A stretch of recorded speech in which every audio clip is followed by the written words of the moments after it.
আসসালামু আলাইকুম রহমতুল্লাহি ওবরকাতুহু। সম্মানিত দর্শক, 2025 সনের নভেম্বর মাসের 10 তারিখ বুধবার দুপুর সময় আমি এই ভিডিওটি রেকর্ড করছি। গতকাল পর্যন্ত যে খবর ছিল যে আজকের এই দিনটিতে নির্বাচনের অর্থাৎ সামনে যে সংসদ নির্বাচন সেই নির্বাচনের তফসিল ঘোষণা করা হতে পারে। মঙ্গলবার দিন প্রধান নির্বাচন কমিশনার দেশের প্রধান বিচারপতির সঙ্গে দেখা করেছেন। নির্বাচনী প্রধান উপদেষ্টার সঙ্গে সাক্ষাৎ হয়েছে এবং নির্বাচনের এই তফসিল ঘোষণা করা হবে বুধবার দিন, আজকের দিনে। এজন্য টেলিভিশন, বাংলাদেশ টেলিভিশন, আমাদের জাতীয় গণমাধ্যম, এই টেলিভিশনের ক্যামেরাকে অগ্রিম বুকিং দেওয়া হয়েছে। এরকম খবর গতকাল জেনেছি। তো আজকের এই বুধবার এই দিনটি পর্যন্ত, এই সময়টি পর্যন্ত, যে সময়টাতে আমি ভিডিও করছি, দুপুর গড়িয়ে জোহরের আজান হয়েছে, তখন পর্যন্ত আসলে তফসিল ঘোষণা করা হয়নি। হয়তো বিকেলে হবে, হয়তো আগামীকাল হবে, কিংবা হবে না। কিন্তু তার আগে যে জিনিসগুলো ঘটছে তার কিছু নমুনা আপনাদেরকে বলে নেই। আপনারা জানেন যে ছাত্রদের মধ্য থেকে দুজন প্রতিনিধি উপদেষ্টা রূপে মন্ত্রীর পদমর্যাদায় এই সরকারে আছেন, যারা এই সামনে যে নির্বাচন সেই নির্বাচনে অংশগ্রহণ করার ব্যাপারে তারা আগ্রহী। তো এজন্য সেই তফসিল ঘোষণার আগেই এই ছাত্র উপদেষ্টাদের পদত্যাগের বিষয়টি গতকাল বেশ কয়েকটি গণমাধ্যম প্রচার করেছে। আমি আজকের দিন পর্যন্ত, এখন পর্যন্ত জানি না যে এই দুজন ছাত্র উপদেষ্টা, জনাব মাহফুজ এবং জনাব আসিফ মাহমুদ সজীব ভুঁইয়া, তারা পদত্যাগ করেছেন কিনা বা আদৌ করবেন কিনা। দ্বিতীয়ত, এই দুজন উপদেষ্টা তারা কি এনসিপিতে ইলেকশন করবেন, স্বতন্ত্র ইলেকশন করবেন, জামাত থেকে ইলেকশন করবেন, নাকি বিএনপি থেকে ইলেকশন করবেন, এটি আমরা এখন পর্যন্ত জানি না। আমরা যেটা শুনেছিলাম যে আসিফ মাহমুদ সজীব ভুঁইয়া ধানমন্ডি থেকে ইলেকশন করবেন, ধানমন্ডি 10, মূল ধানমন্ডি, যেটাকে আওয়ামী লীগের কলিজা বলা হয়, হার্ট বলা হয়। তো এই আসনটি বলা হচ্ছিল যে ছাড় দেওয়ার জন্য, বিএনপির পক্ষ থেকে ছাড় দেওয়ার জন্য এই আসনে বিএনপি কোনো প্রার্থী ঘোষণা করেনি। কিন্তু এখানে বিএনপি প্রার্থী ঘোষণা করেছে জনাব রবিউলকে।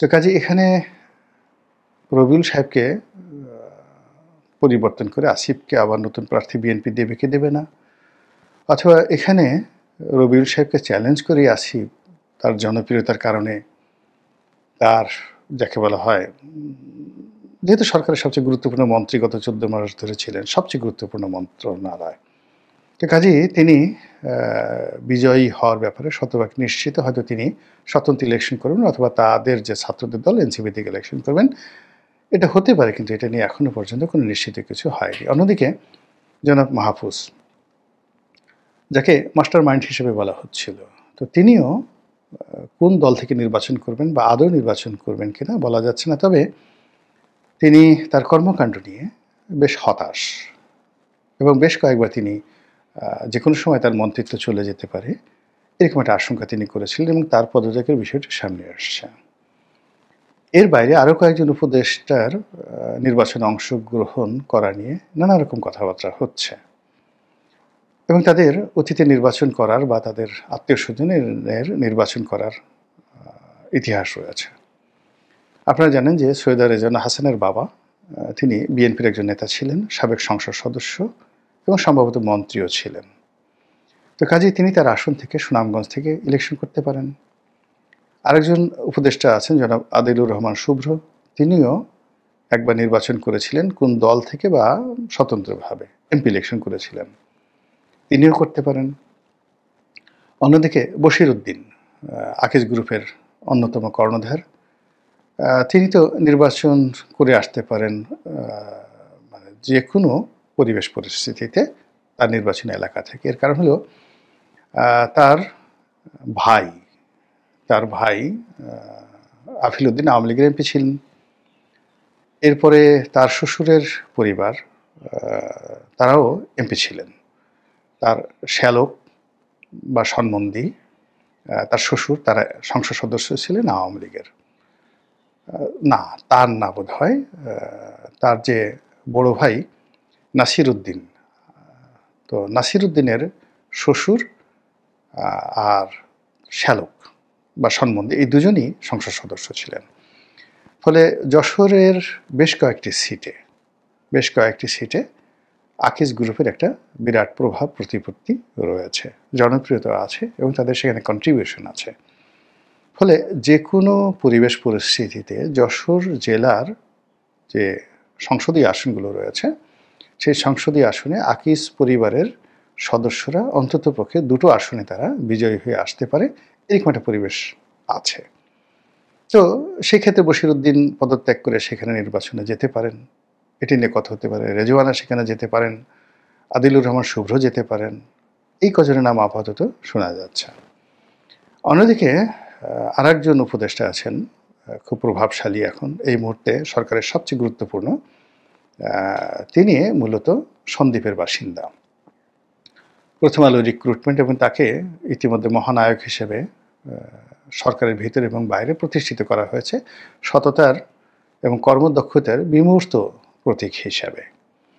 তো সেই যে ভদ্রলোক যিনি যোগাযোগ মন্ত্রণালয়ের তারপর বিদ্যুৎ মন্ত্রণালয়ের দায়িত্ব আছেন, তো সন্দীপ বাড়ি, এই ভদ্রলোকও নির্বাচন করতে পারেন তাকে দিলে, এবং তিনি অনেকটা জামাতের শাবদুল হান্নান যে সাবেক যে এনবিআর চেয়ারম্যান ছিলেন, বাংলাদেশ ব্যাংকের ডিপ্টি গভর্নর ছিলেন এবং জামাতের মুরব্বী ছিলেন। তো তার সম্ভবত ভাইরা ভাই বা নিকটাত্মীয় এই জনাব ফজল করিম খান, তিনিও নির্বাচন করতে পারেন। তাহলে সেক্ষেত্রে নির্বাচনের তফসিল ঘোষণা করার ক্ষেত্রে যদি এই মানুষগুলো নির্বাচনের মাঠে যান, তাহলে এই তত্ত্বাবধায়ক সরকার বা অন্তর্বর্তীকালীন সরকারের অনেকগুলো নতুন মুখ এখানে যুক্ত হবে নির্বাচনকালীন সময়। তো এত বড় একটা ঘটনা ঘটবে, কিন্তু সরকারের মধ্যে এটা নিয়ে কোনো, যাকে বলা হয় তাড়াহুড়ো, এটা নিয়ে কোনো কর্মকাণ্ড আমরা দেখছি না। অন্যদিকে তফসিল যদি ঘোষণা করা হয়ে যায়, সেই ঘোষণা করার সঙ্গে সঙ্গে এই মুহূর্তে বিএনপির কতগুলো সমস্যা রয়েছে। তারেক রহমান সাহেবের দেশে আসা না আসা নিয়ে বিরাট একটা প্রশ্ন সামনে এসে গেছে। এখন এতদিন যাবৎ বাজনা বাজানো হচ্ছিল তারেক রহমান সাহেব আসবেন, শিডিউল ঘোষণা করলে আসবেন। কিন্তু যেই মুহূর্তে তিনি বলেছেন যে তার দেশে ফেরা তার একক কোনো সিদ্ধান্ত নয়, এর ফলে তার আশাটা অনিশ্চিত হয়ে পড়েছে। যদি তিনি এখন আসেন, বলবেন তিনি মিথ্যা কথা বলেছেন, কি অসুবিধা, আগে অসুবিধা ছিল এখন অসুবিধা, হঠাৎ করে চলে গেল কেন? আর যদি না আসেন, তাহলে সবাই বলবেন যে নেতা যেখানে দেশের বাইরে, তিনি তার জীবনের ব্যাপারে, কোনো ব্যাপারে, নিরাপত্তার ব্যাপারে তিনি ঝুঁকে নিতে পারছেন না। তো সেখানে তার কর্মীরা কি করে নির্বাচনী এলাকায় গিয়ে নিরাপদে ইলেকশন করবে? আপনারা জানেন যে 2018 সনে একটা ভীষণ রকম অবস্থা তৈরি হয়েছিল, এবং আমি যেহেতু সেই নির্বাচনে প্রার্থী ছিলাম, এখনও সেই কথা স্মরণ হলে শ্বাসরুদ্ধ হয়ে আসে। আশ্রয় নেওয়ার মতো কোনো রাষ্ট্রীয় প্রতিষ্ঠান ছিল না, দলের কোনো কাণ্ডারি ছিল না, না তারেক রহমান সাহেব, না মির্জা ফখরুল সাহেব, না ডক্টর কামাল হোসেন। কেন যে ওই সময়টিতে প্রার্থীরা গিয়েছিলেন এবং যে অপমান তারা হয়েছিলেন, প্রতিটা প্রার্থী সারা বাংলাদেশে টেকনাফ থেকে তেঁতুলিয়া পর্যন্ত বেইজ্জতি হননি, লাঞ্ছিত হননি, এরকম কোনো বিএনপির প্রার্থী ছিল না। তো 2018 সনের ঢালবিহীন, কোনো শিল্ড, ঢাল ছিল না বিএনপির হাতে, কোনো পাল ছিল না যেটা তাকে নিয়ে যাবে গন্তব্যে, হালবিহীন, তাকে পরিচালিত করবে, পিছনে হাল ধরার যে মাঝি মাল্লা লাগে সেটা তাদের ছিল না, কোনো গার্ডিয়ান ছিল না। সেই অবস্থায় 2018 সনে যা হবার তাই হয়েছে। এইবারের পরিস্থিতি 2018 চাইতেও বিএনপির প্রার্থীর জন্য বা প্রার্থীদের জন্য আরও ভয়ানক হবে। তাদের আর্তচিৎকার, তাদের চেঁচামেচি, তাদের নির্বাচনের স্বাদ, 2018 সনে যারা নির্বাচন করেছেন তারা শুধু সেই স্মৃতিগুলো যদি স্মরণ করেন, তাহলে বুঝতে পারবেন এই দিন সেই দিন না। বরং এই দিন সেই দিনের চেয়ে আরও খারাপ হবে। তো সেই অবস্থায় তারেক রহমান সাহেব যদি থাকতেন, তাহলে এক ধরনের হতো, আর না থাকার কারণে সমস্যাটা, উনি যদি না আসেন, না থাকেন, এমনকি বেগম জিয়ার প্রসঙ্গ পরে আসবো, তাহলে পরিস্থিতি মানে আরও বিএনপির প্রার্থীদের জন্য খারাপ হয়ে যাবে। জামাতের প্রার্থীদের জন্য পরিস্থিতি আরও খারাপ। এ কারণ হলো বিএনপির যে বিক্ষুব্ধ নেতাকর্মী যারা আছেন, তাদের সকল রাগ ক্রোধ গিয়ে পড়বে জামাতের প্রার্থীর উপর, জামাতের ভোটারদের উপর, জামাতের কর্মীদের উপর। তো এটা তারা যতই কৌশল করুক না কেন, এখন আপনি যখন একটা কমান্ডের মধ্যে থাকবেন, নিয়ন্ত্রণের মধ্যে থাকবেন, তখন সেখানে কৌশলগুলো কাজ করে। আর যখন আপনার কোনো কমান্ড থাকবে না, বিশৃঙ্খল অবস্থা থাকবে, তখন ওখানে পরিস্থিতি নিয়ন্ত্রণ করতে পারে তারা যাদের হাতে আপনার মিলিটেন্সি থাকে, সন্ত্রাস থাকে, অস্ত্র থাকে, গোলা বারুদ থাকে, মাসেল পাওয়ার মানে পেশির শক্তি থাকে। তো সেই দিক থেকে সারা বাংলাদেশের প্রত্যন্ত অঞ্চলে আপনি বিএনপিকে যদি ঠকানোর চেষ্টা করেন প্রশাসনিকভাবে, তো এই বিশৃঙ্খল অবস্থার সুযোগ নেবে বিএনপি নেতাকর্মীরা, আর পিছন থেকে পাম দেবে আওয়ামী লীগের লোকজনরা। এরকম একটা পরিস্থিতি তৈরি হয়ে আছে।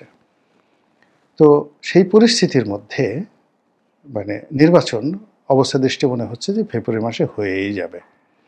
এটাকে আমার কাছে অনেকটা ছক্কা পক্কা খেলার মতো মনে হচ্ছে। যারা লুডো খেলেন তারা দেখেন যে একেবারে উপরে উঠে যায়, আবার সাপ যখন গিলে ফেলে নিচে চলে আসতে হয়, লেজের কাছে চলে আসতে হয়। তো এইরকম রাজনীতি নিয়ে, নির্বাচন নিয়ে রীতিমতো ছক্কা পক্কা চলছে। একটার সঙ্গে আরেকটা মেলানো যাচ্ছে না। কন্ট্রাডিকশন অ্যান্ড কনফ্লিক্ট অনিবার্য হয়ে পড়েছে। তো সেই দিক থেকে আপনি যদি ধরেন যে সরকার খুব দৃঢ় প্রতিজ্ঞ নির্বাচন করানোর ব্যাপারে, আপনি ব্রিগেডিয়ার সাখাওয়াতের বক্তব্য, সরকার অত্যন্ত প্রভাবশালী উপদেষ্টা, তিনি বলেছেন যে ফেব্রুয়ারি মাসের মধ্যে নির্বাচন করতে হবে, এরকম কোনো বাধ্যবাধকতা নেই। এর কারণ হলো নির্দিষ্ট সময় নির্বাচন করতে হবে, এরকম কোনো টাইম লিমিট নিয়ে আমরা ক্ষমতায় আসিনি বা আমাদেরকে ক্ষমতায় বসানো হয়নি। দেয়ার ওয়াজ নো প্রি কন্ডিশন। বোঝার চেষ্টা করুন কথা। আবার ডক্টর মোহাম্মদ ইউনূস যখন আমেরিকাতে ছিলেন, তখন তিনি আল জাজিরার সাবেক সাংবাদিক মেহেদী হাসানের সঙ্গে একটি বক্তব্য দিয়েছিলেন, মানে সাক্ষাৎকার দিয়েছিলেন। সেখানে তিনি অসাধারণ একটি কথা বলেছেন, খুব সংক্ষেপে। মেহেদী হাসান তাকে জিজ্ঞাসা করেছিলেন যে আপনার সময়কাল তো ফেব্রুয়ারি মাসে শেষ হয়ে যাচ্ছে। তখন তিনি বলেছেন, নো, ফেব্রুয়ারি মাসে নয়, পরবর্তী সরকার না আসা পর্যন্ত, পরবর্তী সরকার যেদিন আসবেন সেদিন পর্যন্ত আমি দায়িত্ব পালন করব। অত্যন্ত সিগনিফিক্যান্ট সেই বক্তব্য। তার সেই বক্তব্য, আমেরিকার সেই বক্তব্য, তার সঙ্গে ডক্টর মোহাম্মদ ইউনূসের অন্য বক্তব্য যে নির্দিষ্ট সময়ে ইলেকশন চাচ্ছে সবাই, এটা ঠিক আছে, কিন্তু বিশাল সংখ্যক শ্রেণী তারা তো বলছেন যে স্যার আপনি 50 বছর থেকে যান, 5 বছর থেকে যান, 10 বছর থেকে যান, এখন এটা মিলান। এরপর সাম্প্রতিক সময় যে প্রথম আলোর জরিপ এবং IRI নামক একটি মার্কিন আমেরিকার যে জরিপ সংস্থা, তো তাদের জরিপ, সেখানে ডক্টর মোহাম্মদ ইউনূসের জনপ্রিয়তা 70% বলা হচ্ছে, যে 70% লোক ডক্টর মোহাম্মদ ইউনূসকে পছন্দ করছেন। আবার সেটার সঙ্গে সামঞ্জস্য রেখে পরপর দুটো জরিপ চালিয়েছে প্রথম আলো এবং সেই ফল প্রকাশ করেছে, যেটা নিয়ে সারা বাংলাদেশে আলোচনা চলছে। তাতে করে রাজনৈতিক দলগুলোর মধ্যে বিভেদ, বিসংবাদ, জনগণের মন এবং মানসিকতা, তারা একটি নির্বাচনের জন্য প্রস্তুত আছে এরকম মনে হচ্ছে না। যেমন প্রধানমন্ত্রী কে হবেন, প্রথম আলো বলছে যে এই ব্যাপারে জনগণ সিদ্ধান্ত নেয়নি, তাদের একটা ধারণা, ইমাজিনেশন, কল্পনা, দূর থেকে মনে হচ্ছে যে চাঁদের বুড়ি আছে ওইরকম। তো সেই দিক থেকে মনে হচ্ছে যে তারেক জিয়া, শফিকুর রহমান সাহেব প্রধানমন্ত্রী হতে পারেন। তারা ভোট নিজেরা কাকে দিবেন এই কথা বলেননি, তবে তাদের মনে হচ্ছে যে অমুক দল এত ভোট পেতে পারে, অমুক দল এত মানে জয়লাভ করতে পারে, এই জিনিসটা তাদের মনে হচ্ছে। কিন্তু তারা তাদের নিজেদের কথা কেউ বলেননি যে this is my decision, I will support this party এবং I am expecting this gentleman to be the prime minister of Bangladesh. এ কথা কেউ বলছে না। আপনি বোঝার চেষ্টা করুন যে কীভাবে ট্রাম্প কার্ড খেলা হচ্ছে এবং কিভাবে একটার সঙ্গে আরেকটা গুলিয়ে ফেলা হচ্ছে। একেবারে রীতিমতো পুরো রাজনীতির অঙ্গন, পুরো নির্বাচন, পুরো তফসিল সব মিলিয়ে একটা জগা খিচুড়ি হয়েছে। আর যদি এটাকে প্লেগ্রাউন্ড হিসেবে ধরেন তাহলে এটাকে একটা লুডো খেলার প্লেগ্রাউন্ড হয়েছে, যেখানে ছক্কা এবং পক্কা। আপনি যে গুটি চালছেন একটা মানে পাত্রের মধ্যে রেখে ঘুরু ঘুরু করে, তারপরে সেটা কি 6 পড়বে না 4 পড়বে না 3 পড়বে এটা আপনি জানেন না। লুডো খেলার যে ছক্কা পক্কা, আবার সেখানে ঘুরতে ঘুরতে যে সংখ্যাটা আসবে সেই সংখ্যাটা গিয়ে সাপের মুখে পড়বে নাকি সেটা গিয়ে জায়গা মতো পড়বে সেটাও আপনি জানছেন না। এই কারণে লুডো খেলার যে মানে বিষয়টি, এটা অ্যাবসলিউটলি একটা আনসার্টেন খেলা। কিন্তু রাজনীতিতে লুডো খেলা নয়। রাজনীতিতে বিজ্ঞান আছে, রাজনীতিতে কেমিস্ট্রি আছে, রাজনীতিতে কৌশল আছে, ফিজিক্স আছে, ম্যাথমেটিক্স আছে। কিন্তু এর কোনোটাই এখন কাজ করছে না। কাজ না করে মনে হচ্ছে পুরো জিনিসটি লুডো খেলাতে পরিণত হয়েছে। দেখা যাক ছক্কা পক্কার এই খেলার শেষ পরিণতি কোথায় গিয়ে থামে। আসসালামু আলাইকুম রহমতুল্লাহি ওয়া বারাকাতুহু।